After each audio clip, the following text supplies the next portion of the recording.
Subjective sheet number 20 में पूछो किन किन क्वेश्चन में डाउट है।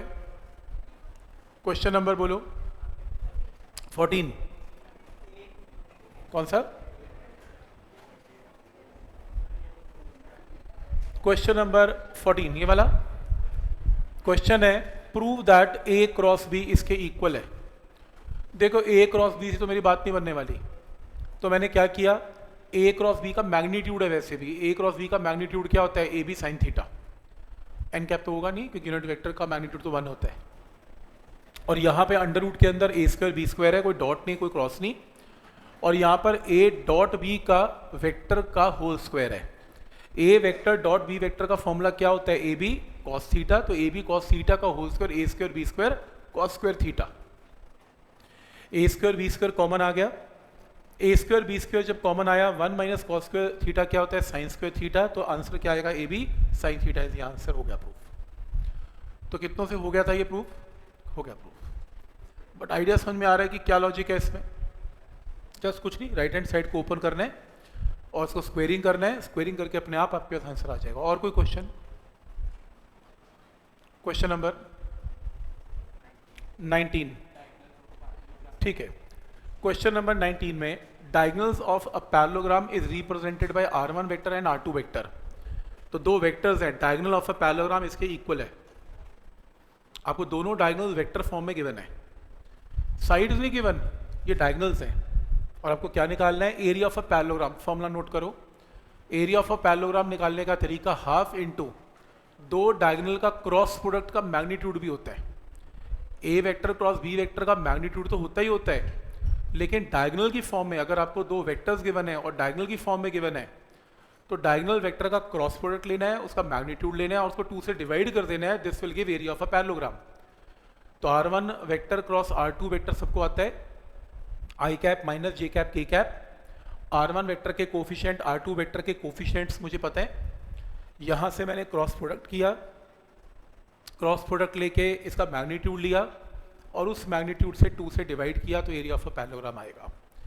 तो ये हमने डिस्कस नहीं किया था, लेकिन हमने ये ऑब्जेक्टिव के अंदर डिस्कस किया था, d1 vector cross d2 vector की फॉर्म में कुछ ऐसा। बट आप ये फॉर्मूला याद कर सकते हैं ताकि इस टाइप की प्रॉब्लम को कैसे करना है आपको एटलीस्ट शॉर्टकट पता हो। पॉइंट क्लियर है यहाँ तक कि कैसे करना है इसमें। 8th क्वेश्चन के अंदर आपको ये गिवन है, हाँ नहीं आ रहा, 4√2 आंसर आ रहा है। आंसर 4√2 आएगा, राइट। इस आंसर मैच नहीं करेगा, 4√2 नोट कर लो इसे। इसके अलावा और कोई? 9, find area of a triangle formed by points OA and OA vector and OB vector given. जब O वर्ड आ जाए तो यानी कि ओरिजिन है, तो OA वेक्टर पहला पोजीशन वेक्टर है, OB वेक्टर दूसरा पोजीशन वेक्टर है। तो ये दो पोजीशन वेक्टर की साइड्स ऑफ पैरेललोग्राम मान लें, कंप्लीट पैरेललोग्राम ड्रॉ कर लें। आपको इसका क्या निकालना है, ट्राइंगल का एरिया निकालना है। ये पैरेललोग्राम है। अगर आपको OA vector OB vector given है तो आप एरिया ऑफ पैरेललोग्राम तो निकाल ही सकते हो। एरिया ऑफ पैरेललोग्राम में इसका क्रॉस प्रोडक्ट लेना है, इसका मैग्नीट्यूड लेना है। एरिया ऑफ पैरेललोग्राम में से दो हिस्से काट लो तो दो ट्राइंगल निकलेंगे। एंड रिजल्ट को 2 से डिवाइड कर लेना, एरिया ऑफ ट्राइंगल आ जाएगा। तो पहला काम OA वेक्टर OB वेक्टर लिखना, फिर इसका क्रॉस प्रोडक्ट लेना, क्रॉस प्रोडक्ट लेके एक नया वेक्टर निकालना, उसका मैग्नीट्यूड लेना। That will give area of a parallelogram. Area of a parallelogram को 2 से डिवाइड करना तो will give area of a triangle. ये आंसर है। तो एरिया ऑफ पैरेललोग्राम है, डिवाइड बाय 2 करके एरिया ऑफ अ ट्राइंगल आएगा। तो क्या ये पॉइंट यहां तक क्लियर है सबको? और कोई क्वेश्चन? 6, क्वेश्चन नंबर 6 के अंदर find sine of angle between A vector and B vector. तो साइन ऑफ एंगल यानी कि साइन थीटा, तो ए क्रॉस बी कर लेना, is A B sine theta. Rather A cross B का magnitude will give A B sine theta. Answer नहीं आ रहा? नहीं चेक किया। साइन थीटा की वैल्यू ऐसे की, फिर ए क्रॉस बी किया, ए क्रॉस बी करके उसका मैग्नीट्यूड निकाला। यहाँ पे कोई नंबर आएगा, उसको ए के मैग्नीट्यूड से डिवाइड किया, बी के मैग्नीट्यूड से डिवाइड किया, इसकी रेशियो ली तो साइन थीटा की वैल्यू आएगी। आंसर मुझे पता कितनों का आ रहा है? आंसर आ रहा है 1/5 आ रहा है, ठीक है, आ रहा है, ठीक है। तो कोई कैलकुलेशन मिस्टेक होगी, पर मेथड क्लियर है। और कोई क्वेश्चन इसमें?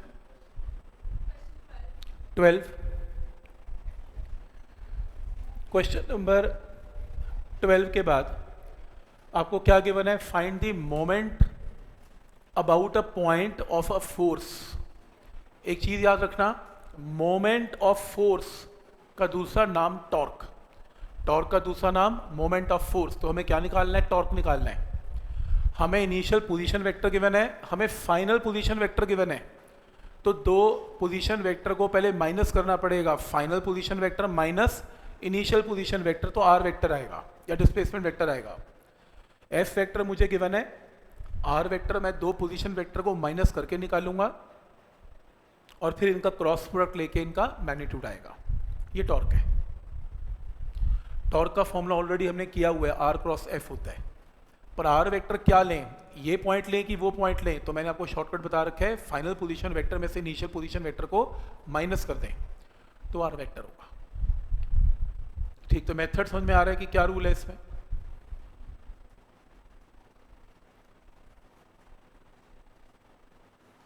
और कोई क्वेश्चन इस असाइनमेंट का?